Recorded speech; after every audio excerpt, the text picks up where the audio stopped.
National Weather Service in Mobile has issued a flash flood warning for Central Conecuh County in south central Alabama, north central Escambia County in south central Alabama, northeastern Monroe County in south central Alabama, southwestern Wilcox County in south central Alabama, east central Clark County in southwestern Alabama, until 3 p.m. Central Daylight Time.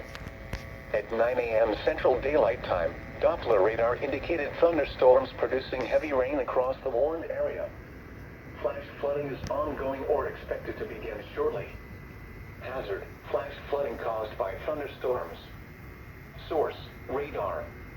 Impact: flash flooding of small creeks and streams, urban areas, highways, streets and underpasses, as well as other poor drainage and low-lying areas. Some locations that will experience flash flooding include Camden, Peterman, Pine Hill, Castleberry, Beatrice, Friedenberg, Repton, Yellow Bluff, Interstate 65 and Highway 84, Scotland, Tunnel Springs, Natchez, River Ridge, Keith, Pineville, Buena Vista, Renson, Pine Orchard, Chestnut and Turnbull. Turn around.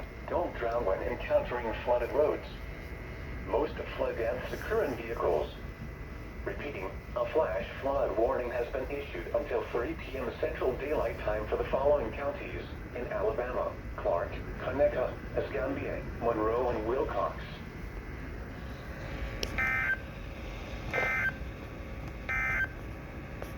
The National Weather Service in Mobile has issued a flash flood warning for southwestern Escambia